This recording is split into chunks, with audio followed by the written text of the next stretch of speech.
예, 잘 지나셨죠? 새해 복 많이 받으시고요. 저는 제가 목회했던 달라스에 가서 딱 20일 지났는데요. 두 가지 확실하게 깨달은 게 있어요. 아들 집이 그렇게 평안한 줄 몰랐어요. 정말 이번에는 우리 아들 내외 또 손자 손녀들하고 너무 행복하게 지났어요. 그래서 역시 아들 집이 좋구나. 둘째는 아들 집이 좋아도 저희 집 사람이 있을 때 좋지 나 혼자 갈 때는 못 된다. 예.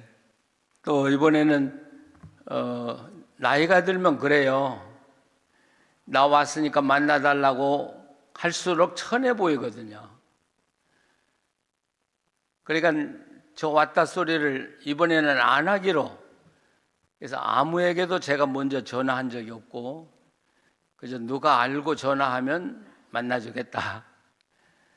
그래서 전화한 분들 몇 분 만났는데 그분들과 대화가 너무 좋았어요.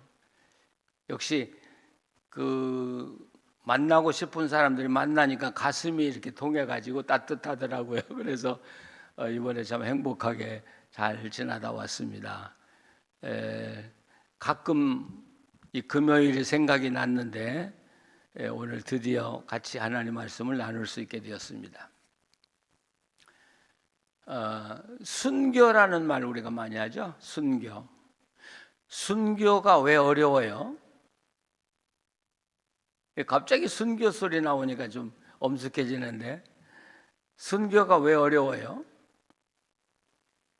믿음이 작아서요?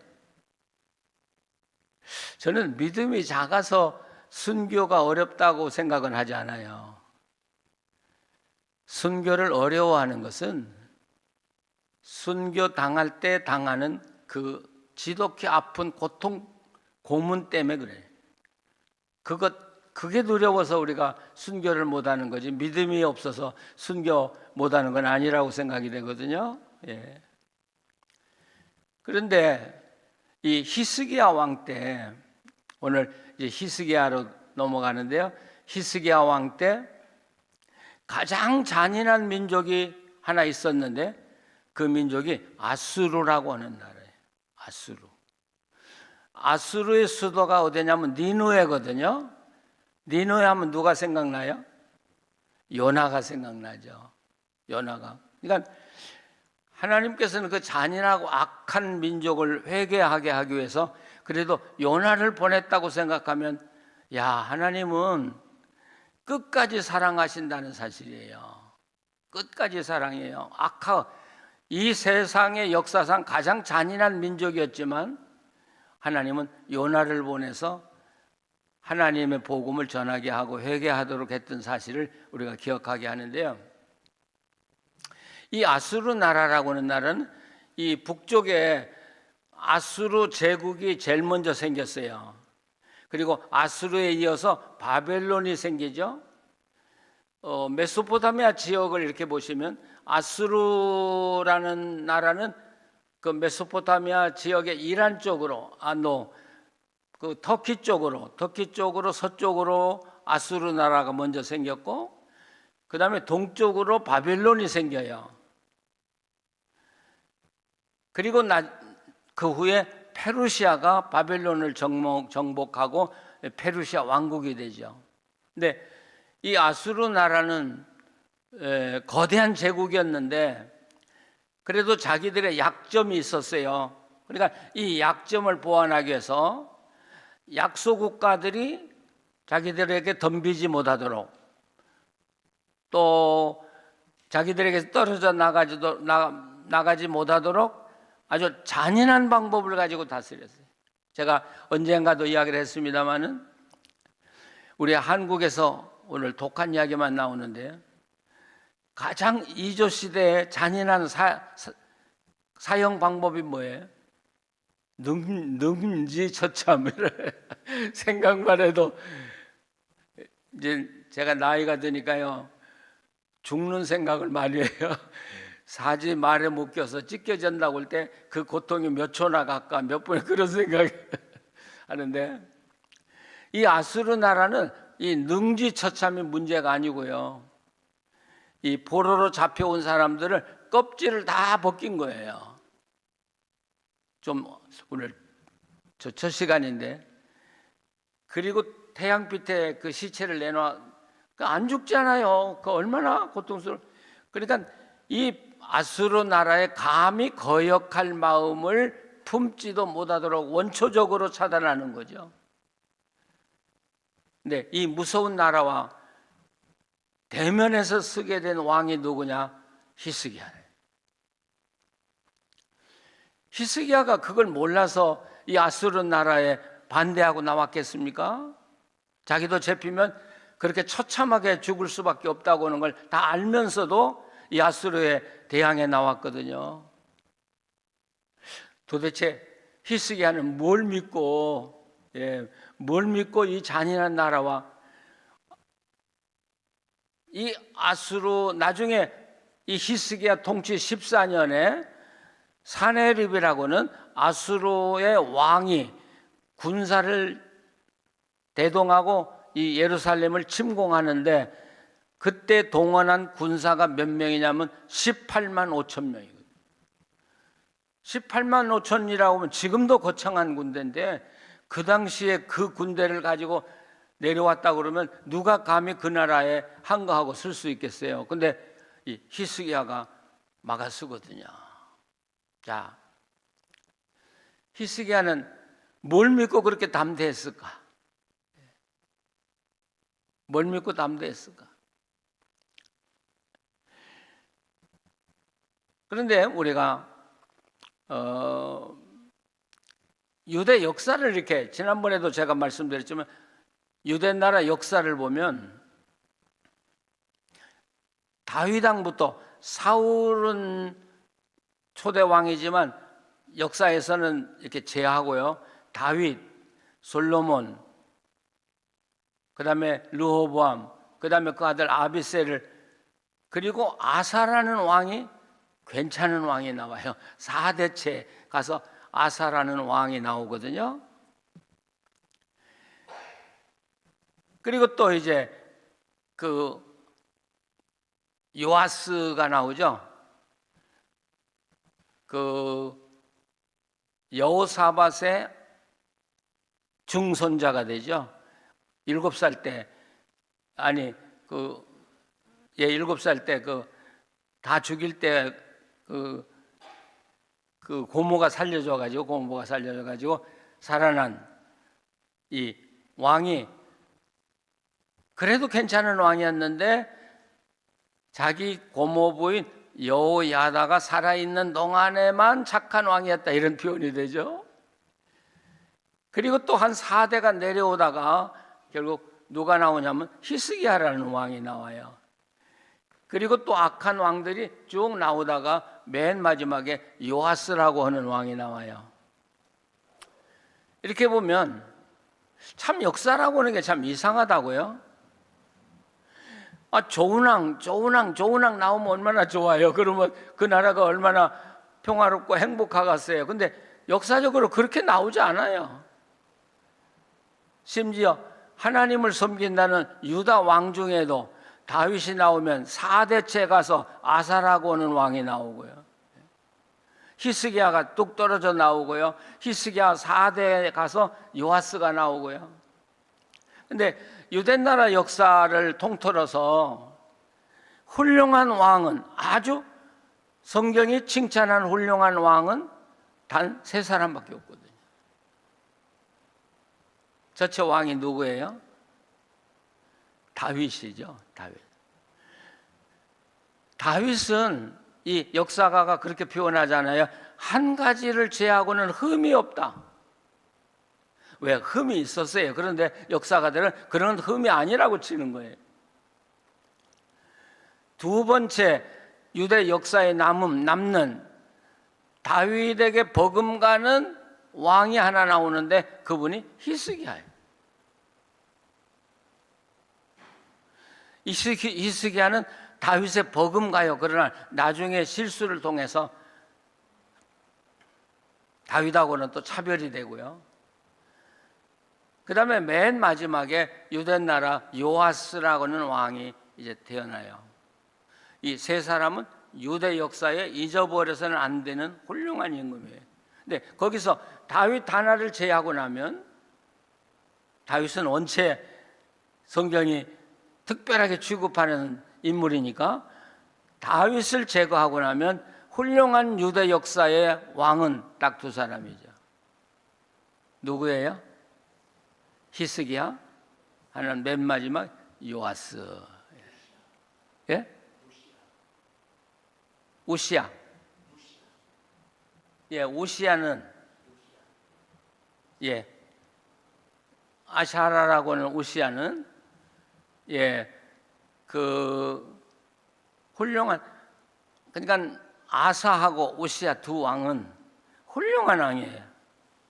훌륭한 왕인데 후에 가서 너무나 큰 오점을 남겨서 그분들은 훌륭한 왕으로 넣기도 그렇고 안 넣기도 그렇고, 그래서 제가 그 역사가는 아니지만 제 관점에서 왕을 나눌 때 첫째는 다윗, 두 번째는 히스기야 요아스, 세 번째는 아사, 그 다음에 우시야 이렇게 넣고 싶어요. 나중에 이제 우시야 이야기 좀 더 하겠습니다. 예, 고마워요. 이렇게 지적을 해주셔서. 예, 예. 그런데 이 아수르 제국이 결국은 BC 721년에 북쪽 이스라엘을 침공해서 완전히 멸망시켜요. 그러니까 이 해는 히스기야가 왕이 되기 6년 전이에요. 6년 전에 이 사마리아가 완전히 무너져 버리고 이 아수르 나라가 되는 것이죠. 그런데 이 아수르 나라의 신은 누구냐면 송아지예요. 송아지 어디서 들어본 것 같죠? 그렇죠? 송아지. 여로보암이 북쪽 이스라엘 백성이 예루살렘에 못 내려가도록 베델에다가 제단을 만들고 북쪽 단에다 제단을 만들고 거기다가 금송아지 상을 만들어 놓고 여기 하나님이 계시니까 예루살렘까지 갈 필요가 없다. 여기다 경배하라고 했던 기억나시죠? 그 이후에도 이 왕들이 이 송아지 문제가 계속 나왔는데 이 송아지가 무서운 게 아니라 이 송아지 뒤에는 누가 있냐면 가장 잔인한 아수르가 있더라는 것이죠. 근데 이제 이 히스기야가 왕이 돼가지고 그 모든 걸 다 절폐해버려요. 예, 이걸 히스기야의 종교개혁이라고 그러는데 그때 이 황소 신을 다 제거해버리죠. 이 이야기를 우시야의 사내림이 듣고 얼마나 분노했겠어요. 예, 감히 유대 따위가 우리 조상대대로 섬기는 신을 제거해? 그러니까 이 사내림은 그 자기가 왕이 되고 제국이 번창할 때 제일 먼저 쳐서 정복해야 될 나라가 어디예요? 바로 히스기야, 유대 나라예요. 그리고 이상하게 이 북쪽의 나라들은 일어나면 항상 어디를 침공하냐면 예루살렘을 침공하고 그 다음에 이집트를 침공하거든요. 그래서 사내림이 이제 그 히스기야가 왕이 된 지 14년 후에 18만 5천을 거느리고 예루살렘을 침공해 들어와요. 자, 만약 그때 유대 나라가 이 사내림에 의해서 망했다면 유대 역사는 짧게 끝났을 거예요. 그런데 사내림이 침공에 들어왔지만 히스기야와 대결이라는 것도 대결이라고 말할 수도 없잖아요. 이스라엘은 군대가 하나도 없으니까요. 그러니까 사내림이 와가지고 소리치잖아요. 너희들이 힘이 있으면 너희들 중에 말 타는 사람이 한 명이라도 있으면 나와봐라 우리하고 근데 이 사네림의 군대는 18만 5천인데 유대 군대에 주는 말 타고 활 쏘는 군사가 하나도 없었다는 이야기죠. 그런데도 안 망했다고요. 히스기야 왕 때. 그래서 다시 요아스까지 거의 100년의 세월이 또 연장이 되면서 흘러가는 것이죠. 그런데 오늘 성경에 열왕기하 17장을 보시면 사마리아 성이 망할 때, 북쪽 이스라엘이 망할 때 그때 상황을 아주 자세하게 이야기를 해요. 그러니까 정말 히스기야 같은 왕이 나오지 않았으면 남쪽 이스라엘은 북쪽 이스라엘이 망할 때 남쪽 유대 나라 망했을 거라고요. 근데 그 위기에서 나라를 건진 게 위대한 지도자이다. 한 사람. 엘리야 한 사람이 나라를 지켰듯이 이 히스기야 한 사람이 유대 나라를 지켜서 거의 100년을 지속하도록 만들었다고. 자, 거기 7절 말씀 보면 열왕기하 17장 7절 한번 거기 7절 8절만 한번 읽어보셔요. 이 일은 이스라엘 자손이 자기를 애굽 땅에서 인도하여 내사 애굽의 왕 바로의 손에서 벗어나게 하신 그 하나님 여호와께 죄를 범하고 또 다른 신들을 경외하며 여호와께서 이스라엘 자손 앞에서 쫓아내신 이방 사람의 규례와 이스라엘 여러 왕이 세운 율례를 행하였음이라. 이 북쪽 이스라엘이 왜 망했냐? 두 가지를 이야기해요. 첫째는 애굽에서 자기들을 구원해내신 유일하신 하나님을 배반했다. 그리고 애굽에서 건져내신 하나님을 배반하고 자유를 주었는데 이 이스라엘 백성이 애굽에서 섬기던 그 많은 신들에게로 다시 돌아가서 그들을 섬기더라는 것이죠. 멸망의 이유가 아주 간단해요. 그런데 우리가 이방신을 섬겼기 때문에 하나님이 북쪽 이스라엘을 멸망시켰다. 말은 간단한데 그 속의 내용은 간단하지가 않아요. 우리 종교라고 하는 것은요, 그 사람이 누구를 어떤 신을 섬기느냐에 따라서 그 사람의 삶이 바뀌어져요. 그렇죠? 삶이 바뀌어져요. 불교를 믿는 사람은 불교 때문에 그 삶이 바뀌어졌고, 모함에서 섬기는 사람은 모함을 섬기는 것 때문에 바뀌어졌고, 제가 그 오래전에 서울에 떨어져서 이제 택시를 탔거든요. 근데 저도 택시를 타니까 이 택시 운전수한테 전도를 하고 싶었어요. 그래서 이런 이야기 저런 이야기 하는데, 그래서 예수를 믿으십니까? 그러니까 이분이 기다렸다는 듯이 예, 저 예수 믿습니다. 그런데 제가 한 6월이나 7월에 갔을 것 같아요. 근데 4월 달부터, 금년 4월부터 교회를 다닌다는 거예요. 택시 하면서 교회 다니기가 얼마나 힘들어요. 그래서 아니 어떻게 믿음 생활을 하게 되었습니까? 그러니까 자기는 택시 운전수니까 시간만 있으면 집에 가서 이제 쉬어야 된다는 거죠. 근데 한 번은 잠자리에 이렇게 잠시 누워서 쉬려고 하는데 자기 벽에다가 자기가 세계 지도를 붙여놨더래요. 근데 다른 날은 그거 볼 생각도 안 났는데 그날은 세계 지도가 딱 보이면서 이상하다? 왜 불교를 믿는 나라는 다 가난하고 마호멧교를 모슬렘 믿는 나라도 가난하고 심지어는 천주교를 믿는 나라도 가난하고 유독 기독교인들이 있는 나라는 다 부유하냐? 자기가 누워서 보니까 그게 보이더래요. 예수 믿는 나라들은 다르더라는 거예요. 다 다르더라는 거예요. 저는 그때 깨달았어요. 천주교 믿는 나라가 가난하다는 사실을. 남미 가보세요. 남미는 다 천주교 나라예요. 근데 이 세계에서 아프리카 빼놓고 가장 못 사는 데가 또 남미 나라잖아요.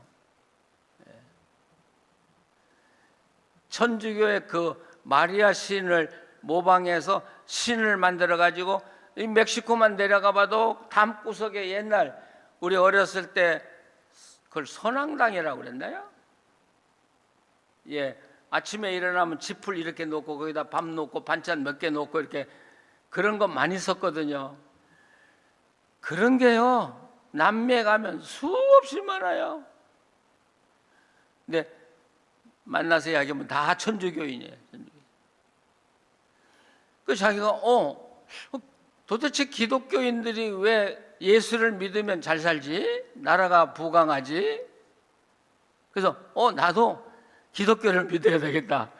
그래서 자기 혼자 걸어서 교회 가서 등록을 했다는 거예요.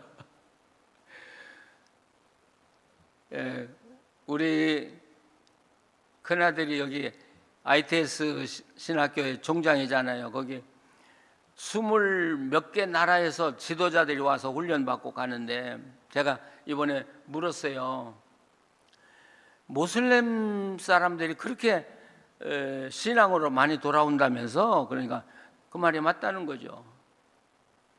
자기 학교에도 그 모슬렘 출신들이 와서 공부하는 사람들이 거의 뭐 7, 80명, 100명에 가깝다는 거예요.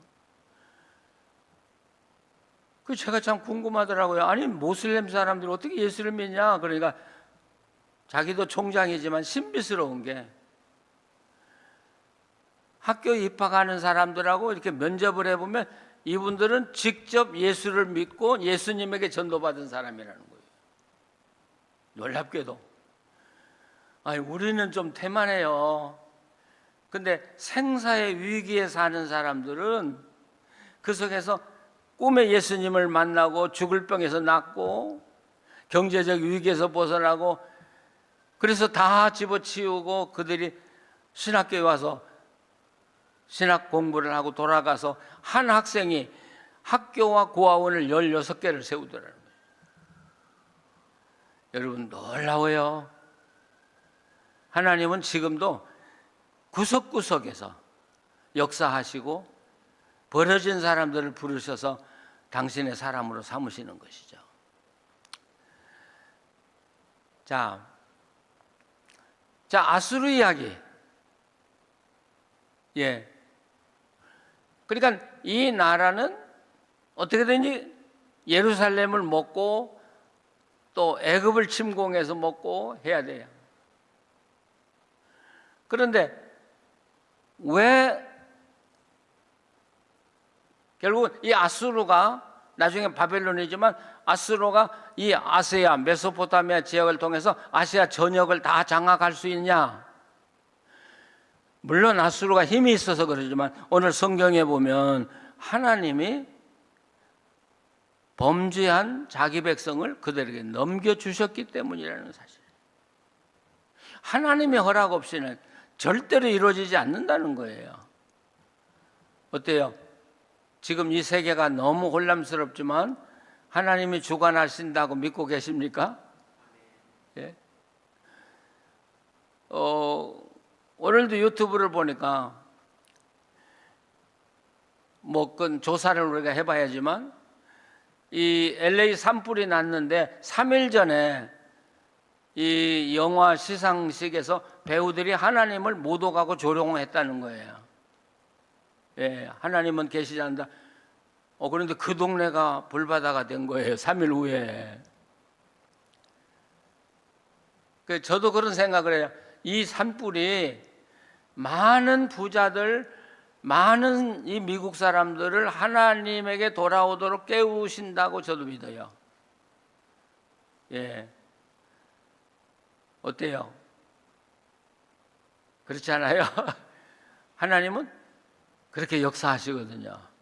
예.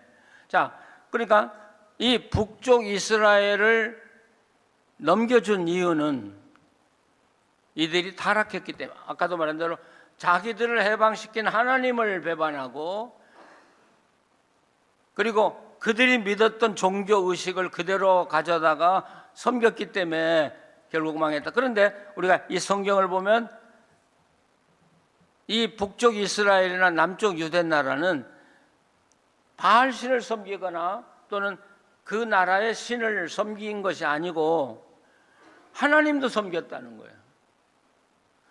그러니까 오늘 우리로 말하면 주일날은 교회 오고 딴 날은 다른 신을 찾아가서 섬기고 이중생. 그러니까 하나님이 주는 축복도 다 받고 이방신이 주는 축복도 다 받고, 그렇습니까? 그렇게 생각하는 거예요. 그러니까 하나님께서는 이 아수르 나라를 일으켜서 아수르로 하여금 이 이스라엘을 점령하도록. 근데 아직 이 남쪽의 유대 나라는 아직 살려주시는 거죠. 그런데 이 종교 이야기를 하다가 지금 뺑뺑 돌아왔는데요. 종교는 곧 그 사람들의 생각과 사상과 습관을 지배하는 거예요. 예. 그러니까 바알을 섬겼다 그 말. 그러니까 우상 섬겼기 때문에 망했다, 그렇게 간단히 이야기하면 안 되는 거죠. 바알신을 섬겼을 때 그 바알신을 섬기는 과정에서 따라오는 일이 얼마나 많아요. 그렇죠? 첫 번째 따라오는 게 뭐예요? 음란한 삶이에요. 음란한 삶. 뭐 제가 역사적으로 다 조사는 해보지 않았지만 지금도 가장 음란한 백성들은 바로 메소포타미아 지역, 이란 지역의 사람들이 보면 제일 안 잡혀요. 우리 한국 여자들이 몰라가지고 글로 시집을 가서 그렇지 아마 가서 얼마 못 가서 후회할 거예요. 그 뿌리가 지금도 얼마나 무섭게 남아있는지 몰라요. 그러면서 향락 문화가 그들에게 꽃피우지 않아요. 향락. 그러니까 이런 문화가 들어가면 한 민족이 망하는 거예요. 그래서 하나님께서는 항상 그런 악의 씨가 자라나는 모판과 같은 나라를 침공해서 제거해서, 마치 이 암 수술을 해서 암의 근원을 뽑아내듯이 하나님은 하나하나 제거하는 하나님이시거든요. 그래서 북쪽이 망하는 것이죠. 그래서 우리는 이 사마리아가 망하고 나중에 이제 예루살렘이 망하는데 이 왜 망했느냐를 이 저자들이 길게 쓰는 이유는 바로 그것을 통해서 오늘 우리들이 반성하고 어떻게 믿음 생활해야 될 것인가를 가르쳐 주기 위해서 이게 길게 쓰는 거지 이유 없이 길게 쓰는 것은 아니거든요. 거기 열왕기하 17장 16절을 보시면 17장 16절, 17절, 18절 한번 같이 읽어보시죠.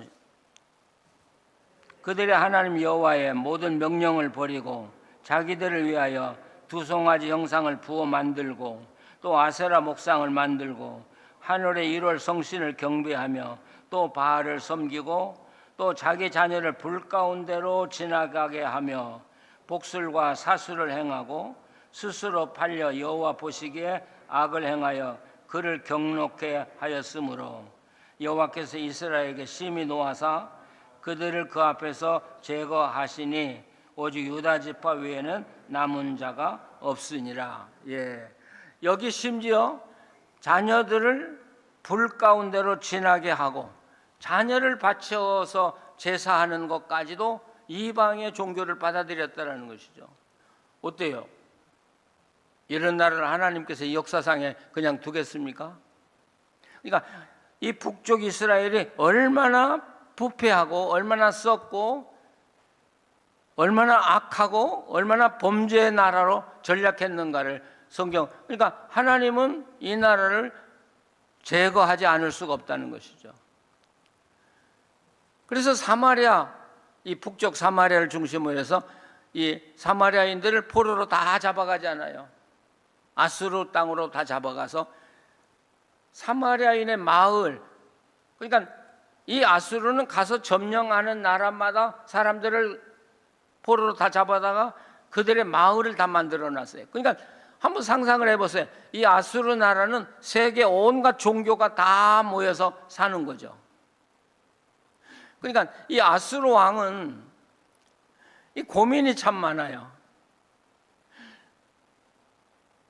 어떻게 종교를 가지고 통일을 해야 그 큰 나라가 하나가 되겠는데, 종교로 통일은 안 되고 다 뿔뿔이 자기 신을 섬기다 보니까, 그래서 이스라엘에서 그 잡혀간 사람들은 하나님도 섬기고 이 또 송아지 신도 섬기고, 그러니까 이 아수르 왕이 자기 신하들을 불러서 여호와 하나님을 섬기는 정통 신학자를 찾아라. 그래서 그런 사람을 찾아서 이스라엘 마을로 보내요. 이들이 자기들의 종교를 정확하게 이해하고 그리고 우리의 문화를 이해한다면 충돌이 일어나지 않을 텐데 몰라서 그러니까 가서 자기들의 전통적인 하나님에 대해서 가르치라. 그런데 그게 뭐냐면 혼합주의거든요. 그래서 그 물결이 사마리아에 와서 사마리아가 하나님 모르는 거 아니에요. 혼합주의가 돼버린 것이 그 사마리아의 위험이었고, 유대 나라가 사마리아 북쪽 이스라엘을 경계했던 이유가 되는 것이죠.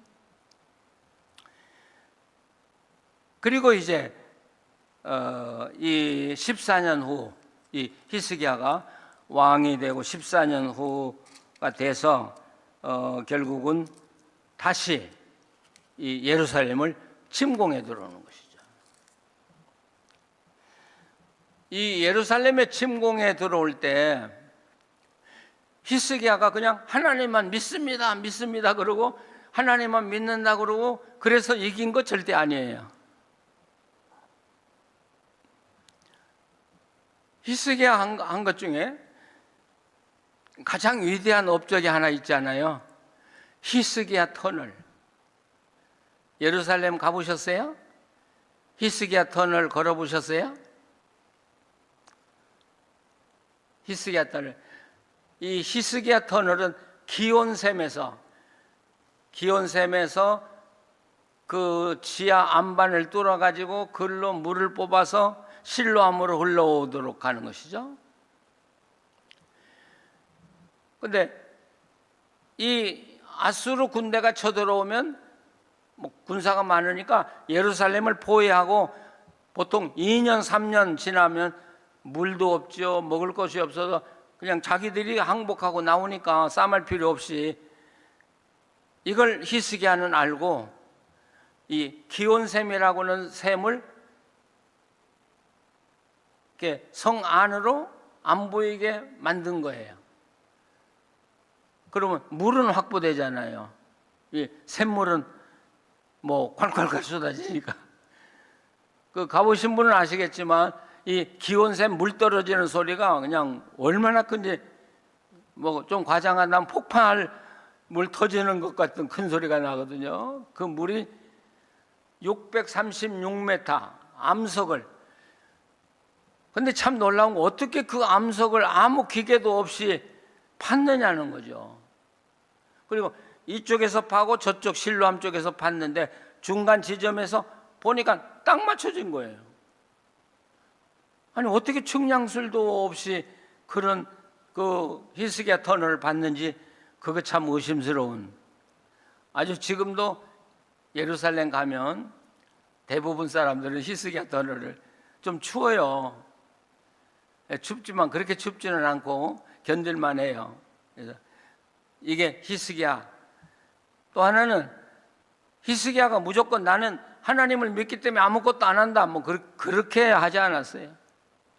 여기 성경에 보면 히스기야는 자기가 이 아수르 왕을 달랠 수 있는 한 최대한 방법을 찾았어요. 그래서 여기 성경에 보면 성전의 금은 보석, 자기가 가지고 있는 모든 금은 보석을 다 모아서 사내림에게 갖다 바치잖아요.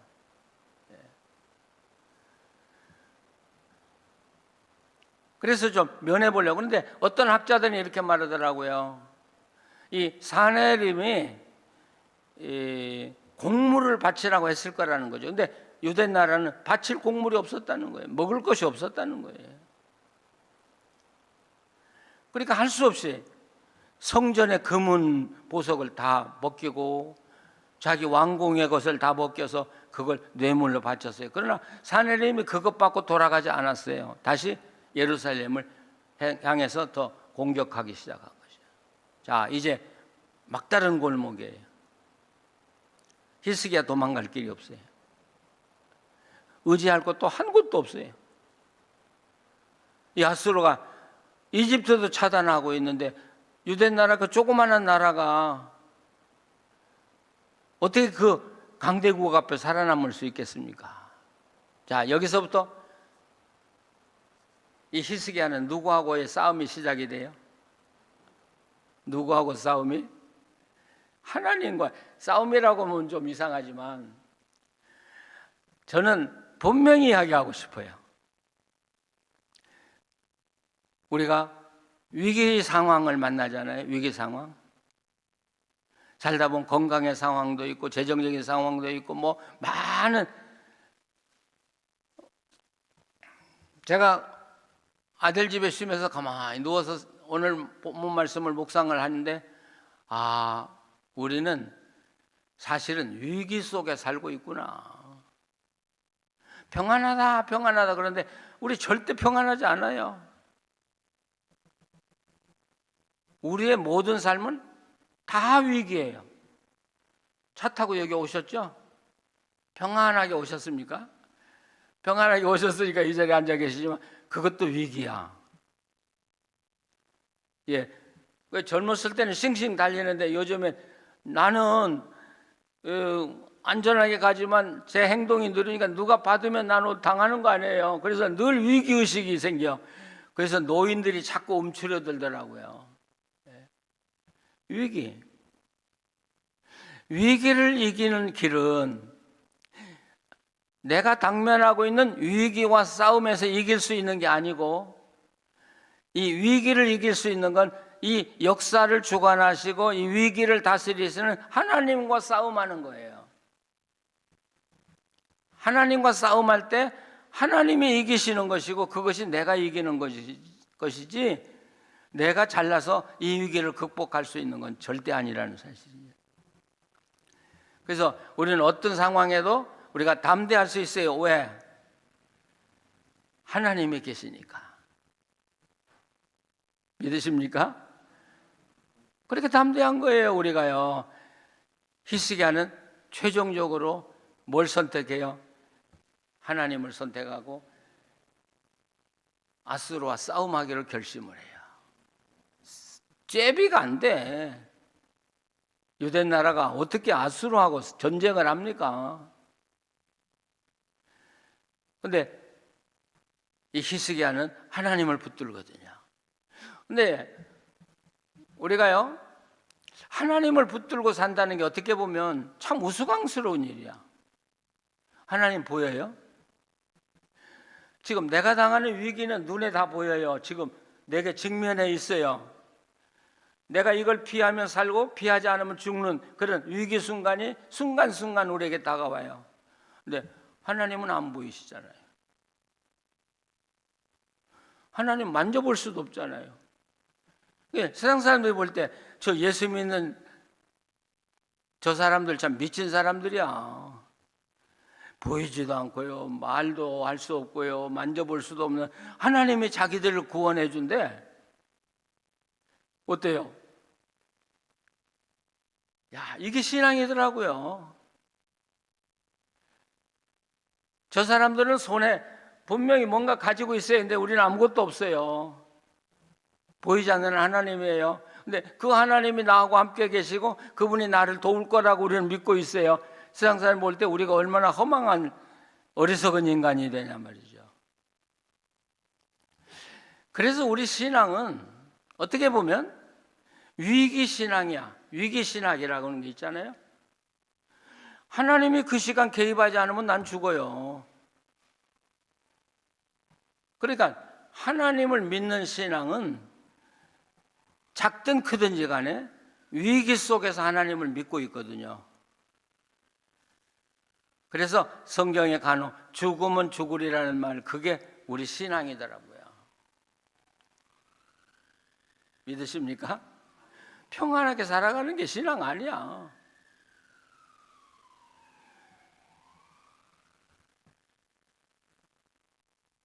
우리가 요셉을 본다고 그러면 감옥에 갇혔어요. 하나님이 건져주실 거라고 믿었을 거예요. 근데 만약 하나님이 안 건져주셨다면 감옥에서 죽고 말지 않겠어요? 모세가 이스라엘 군사를 데리고 나와서 홍해 앞에 직면했을 때 위기잖아요. 만약 하나님이 이 순간 딱 나타나지 않으면 그 많은 사람들이 애굽에서 나와서 결국은 물에 빠져 죽든지 다 애굽의 군대에 죽을 수밖에 없는 그 순간, 보이지 않는 하나님을 바라보면서 의지한다는 게 이게 믿음이거든요. 믿어져요? 믿어져요? 아브라함이 이삭을 바칠 때, 자, 칼을 들고 0.1초도 안 돼요. 지금 칼을 들고 내려치면 아들 죽는 거야. 근데 그 순간 하나님이 안 나타나시면 이 아이 죽는 건데, 그런데 그 0.1초의 순간을 믿어요? 야, 정말 우리는 아슬아슬한 위기의 줄을 타고 살고 있더라. 그런데 놀라운 건, 뭐 다니엘의 이야기를 읽어봐도 그러고 우리가 성경의 유인들 읽어봐도 바로 죽음의 순간, 0.01초의 순간, 그 순간에 하나님이 개입하시고 역사의 상황을 바꿔놓잖아요. 그래서 우리가 이렇게 살고 있잖아요. 느껴보셨어요? 우리의 신앙은 뭘 쌓아놓고 넉넉하게 있으니까 우리는 뭐 안전하다가 아니라 아무것도 없어요. 보이지 않는 하나님이에요. 근데 그 하나님이 나하고 함께 계신다는 그 사실 하나로 우리는 담대한 거예요. 근데 그 하나님이 이 땅에 그렇게 많은 당신의 백성들 가운데 함께 하시고 위기의 순간에 한 번도 거르지 않고 그 우리들을 그 위기의 순간에 도우시고 건져주셨다는 것이죠.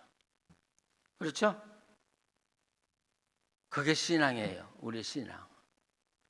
자, 그런데 그러면 이 히스기야가 어떻게 그렇게 담대한 신앙을 가지고 살 수 있었을까? 이 지도자라는 게 그거잖아요.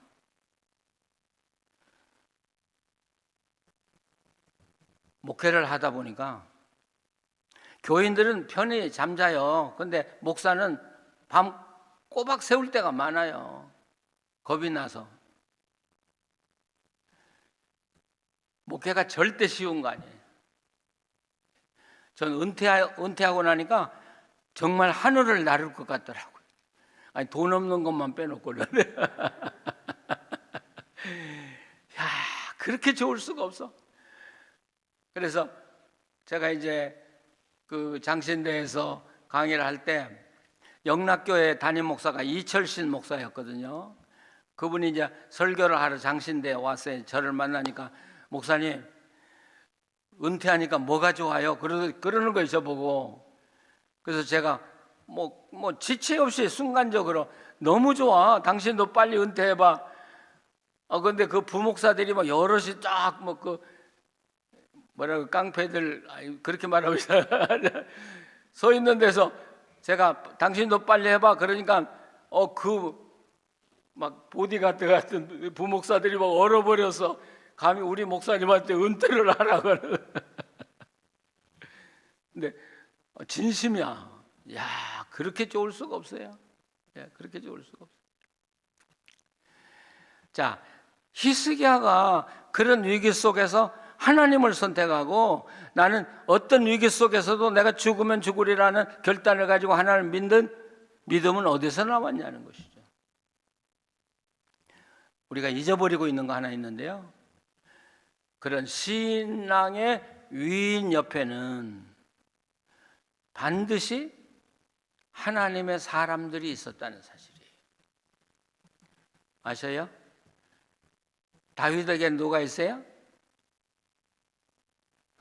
나단이라는 선지자가 있어요. 늘 우리 성경은 그냥 우습게 다윗이 무슨 일 당하면 나단이 가서 이야기했다고 그러지만 여러분, 왕하고 이 예언자하고 그렇게 가깝게 지낸다는 건, 친구처럼 지낸다는 건 이 나단이 수시로 다윗에게 조언하고 말씀을 가르쳤다는 걸 전제하고 있는 거예요.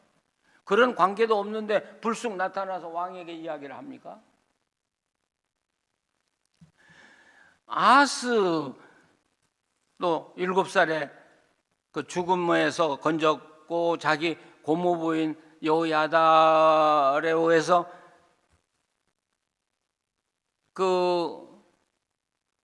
그러니까 뭐라고 돼 있어요? 12장 한번 보시죠. 12장 3절. 요아스죠.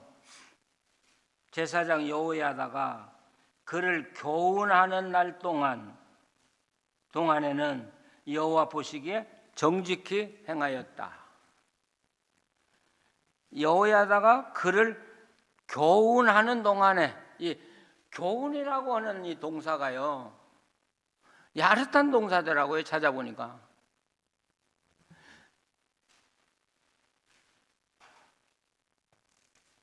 교훈이라고 하는 단어가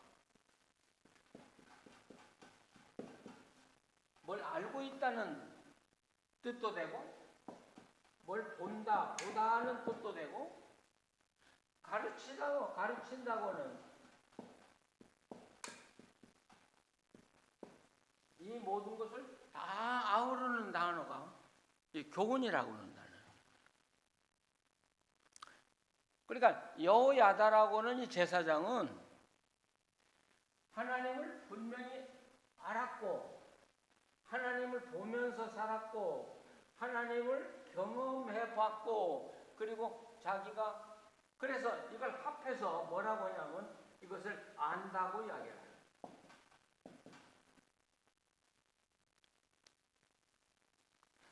여러분, 하나님 아십니까? 이 단어라는 게, 이 언어라는 게 참 미묘한 거예요. 우리가 안다고 하는 거하고 이 성경에서 안다고 하는 건 너무 다른 이야기인데 우리는 우리식으로 이해를 해버리고 말거든요.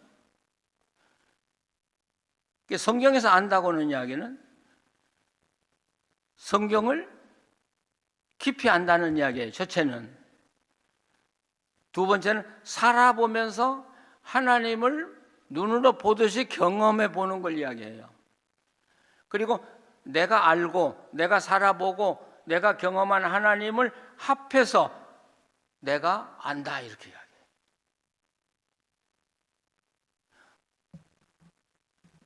우리 하나님을 아는 게 참 중요하죠. 그러니까 아무나 나한테 신앙에 조언할 수 있는 거 아니에요. 제가 목회하면서 경험한 건, 교인 중에 누가 아파요. 병원에서 생사를 왔다 갔다 해요. 그럼 아무나 찾아가서 문병한다고 하고 기도해 준다고 그러는데 사람 많이 만나다 보니까 살 사람이 죽어. 그래서 제가 그때부터 아무나 문병 가지 마라. 정말 그분을 붙들고 책임 있게 기도할 자신 있는 사람만 문병 가라. 제가 교인이 많으니까요.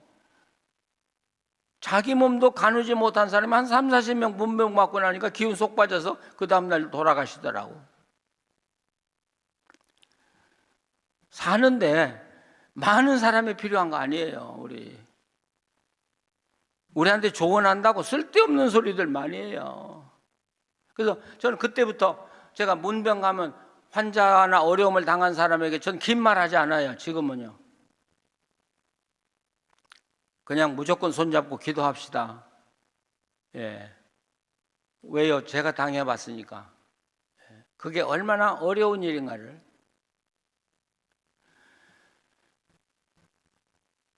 근데 제가 전에도 이야기했습니다. 앞에서도 이야기했습니다만 훌륭한 왕 뒤에는 하나님을 아는 제사장이든지 예언자가 반드시 있었다는 사실.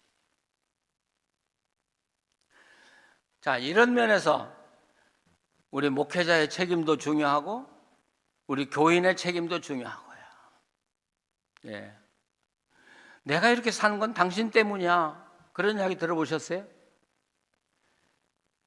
당신 만나고 당신 조언 때문에 내가 살았어.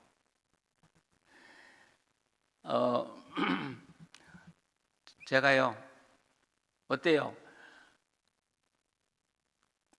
티네이저 때 좀 개구쟁이였겠어요? 아니면 모범생이었을 것 같아요? 느낌으로 이야기해요. 연구할 필요도 없이 그냥 보고. 모범생이에요? 아니면 개구쟁이에요? 겉으로는 모범생이고 속으로는 알 까고 다니고? 예. 하여튼 저도 모르겠어요. 어떻게 살았는지. 근데 제 고등학교 같이 다니다가 걔는 중도에서 탈락하고 그리고 소식을 몰랐는데 대전에 집회하러 가니까 그 녀석이 그 교회 장로더라고요. 그러면서 제 손을 딱 잡더니 아니 뭐 고등학교 때 중고등학교 때부터 걔하고 나하고는 키가 비슷하니까 맨날 옆자리에 앉았으니까 너나 나나 하고 이름 부르는데 자기가 고등학교 2학년 때 학교 다니기 싫어서 안 갔대요. 근데 제가 학교에서 와서 책가방 메고 집에다가 책가방 두기도 전에 자기한테 와서 야, 너 학교를 다녀라. 예, 지금은 노는 게 편할지 몰라도 학교 다녀야 돼. 내일부터라도 다시 나와야 돼. 제가 아주 간곡하게 자기한테 조언을 했다는 거예요. 근데 제 말을 안 듣고 자기 인생이 망했다는 거예요. 그러니까 저는 할 바 다 했어요. 근데 걔는 그때 당신 말을 내가 들었더라면 가슴이 찡하더라고요. 그때 내가 좀 더 권했더라면 그런 생각이 있는데 말이죠. 자, 우리가 어떤 사람이 되어야 될까? 이게 참 중요한 거예요. 나 때문에 복을 받는 사람. 그래서 이 아브라함에게 하나님이 너는 옛날의 성경은 복의 근원이 되라 이렇게 돼 있지만 세번역 성경 개역 개정판에는 복이 되라 그렇게 돼 있어요. 복. 네가 복이 되라. 예? 바로 여기 성경에서 말하는 이 안다. 아까 우리 박 목사님이 우시야 왕 이야기했는데 우시야 왕도 역대기하 25장을 보면 하나님의 말씀을 밝히 아는 스가랴가 사는 동안에는 하나님 말씀대로 따랐고 그 모든 일이 형통했다고 기록이 되어 있어요. 중요한 이야기. 이건 열왕기서에서 아주 중요한 이야기예요. 하나님의 말씀을 밝히 아는 사람, 그 사람이 누구냐가 중요하고 그 사람이 계속 옆에서 조언하면서 그러니까 여기서도 어려서부터 그 여호야다가 그 자기 어린 조카에게 율법을 하나님의 말씀을 철저하게 가르쳤다는 이야기죠. 어려서 가르쳤더니 그 아이가 자라서 왕이 돼서 훌륭한 왕이 됐어요. 근데 나중에 이 고모부가 세상을 떠나고 나니까 이 요아스가 변하고 하나님을 떠나고 악한 왕으로 돌아섰던 것이죠. 이제 그게 우시야도 그러다가 결국은 문둥병이 걸려서 죽잖아요. 여러분 나병 아무리 화려한 왕이라도 나병이 오면 그 순간 과거의 모든 건 다 사라져요. 그리고 왕의 묘실에도 묻히지 못하고 죽은 후에도 그가 왕으로서 마땅히 받아야 될 모든 영광을 다 포기하는 거거든요. 자, 근데 이 히스기야에게는 누가 있었어요? 여러분, 유명한 이사야 선지자가 있어요. 이사야 선지자가. 근데 이 히스기야의 아버지가 요아스예요. 뭐 이름이 비슷비슷해서 틀리면 여러분이 수정하세요. 이제 제 나이도 오락가락 할 나이가 이제 좀 되니까. 아하스, 요아스, 아하스. 맞아요. 고마워요. 히스기야의 아버지가 아하스예요. 근데 이 사내림이 그 아하스 때부터 침공해 들어왔던 것 같아요. 그래서 이사야서 6, 7장을 보면 그 아하스 왕이 이 사시나무 떨듯이 떨었다. 예, 이 아수르 왕이 침공해 왔을 때 그때 이사야가 나타나요. 그게 뭐라고인 줄 아세요? 거기 많은 이야기를 했는데 그 중에 한마디가 아주 역사에 남을 만한 이야기예요. 이사야서 7장 9절. 이사야서 7장 9절을 한번 찾으시면, 자, 한번 읽어보셔요. 에브라임의 머리는 사마리아요, 사마리아의 머리는 르말리아의 아들이니라. 만일 너희가 굳게 믿지 아니하면 너희는 굳게 서지 못하리라 하시니라. 굳게 믿지 못하면 굳게 서지 못한다. 그럼 반대로 말하면 굳게 믿으면 너희는 반드시 설 것이다. 그런데 우리나라 말에는 이걸 이렇게 길게 번역을 했습니다만은 히브리어로 보면은 테아메누 똑같죠. 테아메누. 그러니까 믿지 못하면 그 소리야 넘어진다는 게 믿음하고 똑같은 단어란 말이에요. 넘어진다는 게. 그러니까 믿는다고 하나님에게 붙어 있으면 너는 절대로 넘어지지 않아. 근데 믿음이 없으면 너는 넘어져. 이게 바로 믿지 못하면 서지 못한다 하는 이야기예요. 근데 이 아하스에게 이 말을 하고 또 아하스에게 징조를 주었는데 그 징조를 준 게 뭐라고요? 임마누엘이라고 그러는 거예요. 임마누엘이라고.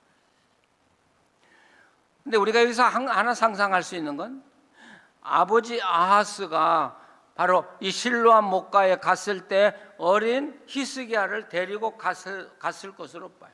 그러니까 이 히스기야는 어려서부터 이사야를 보고 이사야의 말을 듣고 그대로 살아가면서 하나님을 경험해 본 사람이에요. 그러니까 그 위기 순간에 흔들리지 않고, 여기 이사야가 말한 대로 너 흔들리지 마.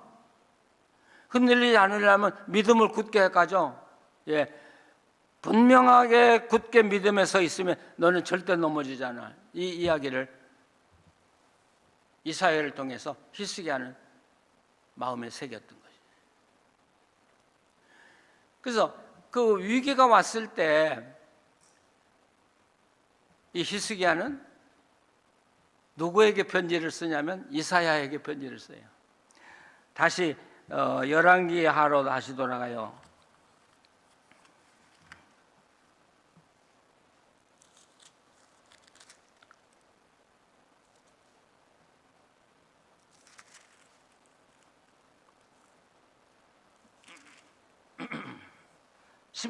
열왕기하 19장에 3절. 이 말씀도 참 아주 귀한 말씀이죠. 열왕기하 19장 3절 보시면 그들이 이사야에게 이르되 히스기야의 말씀이 오늘은 환난과 징벌과 모욕의 날이라. 아이를 낳을 때가 되었으나 해산할 힘이 없도다. 자, 지금 고난의 날인데 마치 해산의 날이 됐는데 해산할 힘이 없는 여인과 같다. 우리 민족이 지금 유대 나라가 가장 어렵고 가장 힘들고 비참한 순간을 이야기하잖아요. 해산의 시간이 됐는데 해산할 힘이 없다. 전 이 말을 참 어떻게 해서 이 말을 제가 좋아하는지 신학교 때부터 이 말을 제가 좋아해요. 그러니까 이사야에게 우리가 지금 해산할 힘이 없으니까 우리를 위해서 기도해다오 하고 이사야에게 기도를 요청하는 이야기예요.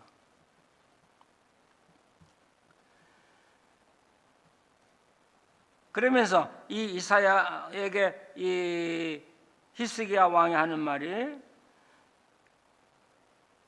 하나님을 회방한 사람, 하나님을 회방하고 하나님을 멸시하고 하나님을 모욕한 사람을 그냥 두겠느냐. 그래서 거기 중간부터 보면 당신의 하나님 여호와께서 그 들으신 말 때문에 꾸짖으실 듯하니 당신이 남아있는 자들을 위하여 기도하소서 하더이다. 이와 같이 히스기야 왕이 신복 이사에게 나아가니 이사야가 그들에게 대해 너희는 너희 주께 이렇게 말하라. 여호와의 말씀이 너는 아수르 왕의 신복들에게 들은 바 나를 모욕하는 말 때문에 두려워하지 마라.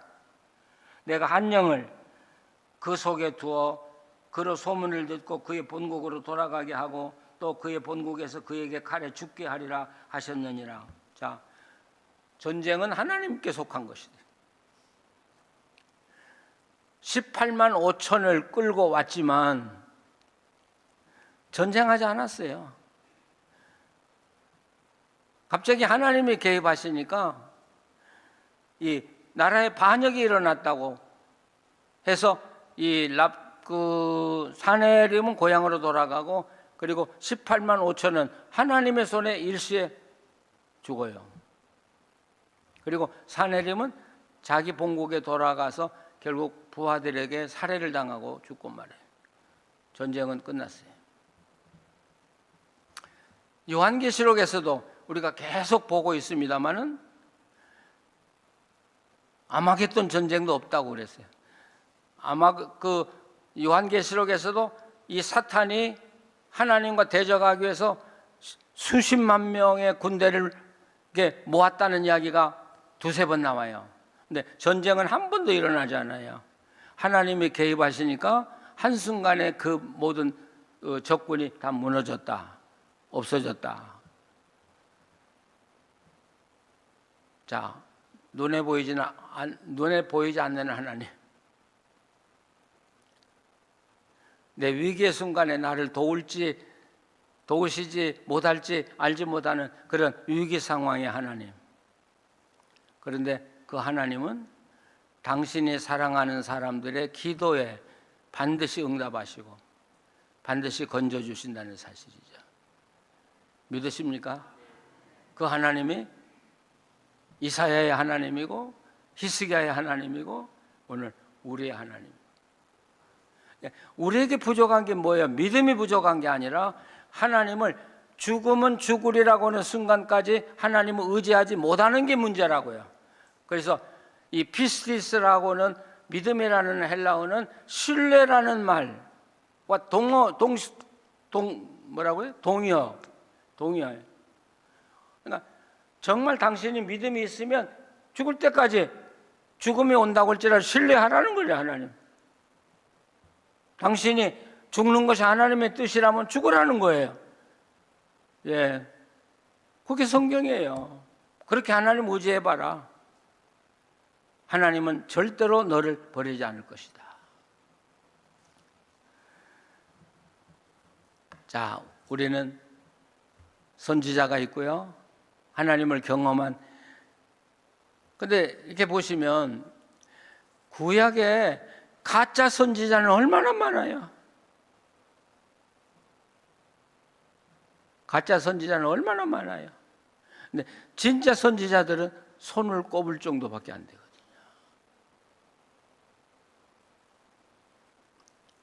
오늘날도 마찬가지예요.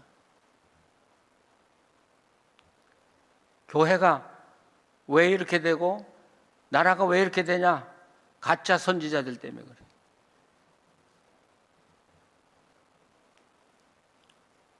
정말 이 위기의 순간에 전 대한민국을 보면서 참 가슴 아파요. 예, 가슴 아파요. 해결될 기미가 없어요. 그래서 영국의 BBC에서 그런 이야기, 한국은 뭐라고 그래요? 법원. 그러니까 한국의 질서와 공의가 무너졌기 때문에 나라가 이렇다는 거예요. 예. 그 법을 쥐고 있는 판사들이 제대로만 판결을 하면 되는데 우리 국민들이 판사들 안 믿잖아요. 내 법이 누구 판사에게 가느냐에 따라서 내가 죽고 살고 하잖아요. 이런 나라가 어디가 있어요? 이건 우리 지도자들, 교회 지도자들, 정치 지도자들, 사회 지도자들 때문에 결국 나라가 어지럽고 사람에게는 소망이 없잖아요. 저는 이 시대에 우리가 히스기야를 다음 시간에 한 번 더 다루도록 그렇게 하겠습니다만은 히스기야를 더 깊이 다룰 필요가 있다고 봐요. 이런 왕이 한 번 그 나라에 간다면 그 사람 한 사람 때문에 400년의 역사가 찬란하니까 우리 교회 잘 섬깁시다. 정말 교회 잘 섬기고요. 특별히 지도자들일수록 히스기야의 마음으로 하나님의 교회를 섬겼으면 좋겠어요. 그게 바로 내가 복이 되는 거예요. 하나님은 반드시 갚아주실 거예요. 반드시 갚아주시고 반드시 축복해 주실 것이고. 기도하시겠습니다. 하나님, 오늘 위대한 왕, 위대한 하나님의 사람 히스기야에 대하여 말씀을 나눴습니다. 그도 인간이고 그도 괴롭고 고통스러운 걸 알고 피하고 싶었던 인간이었음 우리도 압니다. 그러나 한 나라를 살리기 위해서 자기 생명을 여호와의 가슴에 던지고 하나님 의지하고 죽으면 죽으리라는 믿음으로 살아감으로 자기도 살고 하나님의 나라를 살려내고 많은 백성들을 하나님께로 돌아오도록 한 위대한 역사를 오늘 우리가 배웠습니다. 하나님, 우리가 성경을 단순히 들음으로 끝나는 게 아니라 성경 속에서 오늘도 우리에게 부르짖는 하나님의 음성을 듣게 하여 주시옵소서. 내가 어떤 사람으로 어떤 길을 걸어가면서 많은 사람들에게 하나님의 복을 나눠줄 수 있을지, 우리는 부족하지만 내가 가는 곳에 생명이 살아나고 하나님의 기적의 역사들이 일어날 수 있기를 간절히 바라면서 살아가는 우리 한 사람 한 사람 되게 하여 주시옵소서.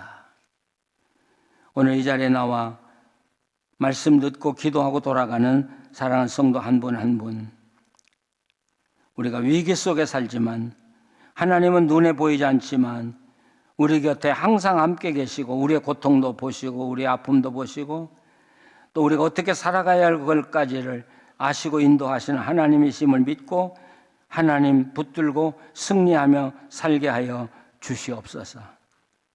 미국을 살려주시옵소서. 대한민국을 회복시켜 주시옵소서. 그래서 하나님의 복음을 온 세계에 전하는 민족 되게 하여 주시옵소서. 예수님의 이름으로 기도합니다. 아멘.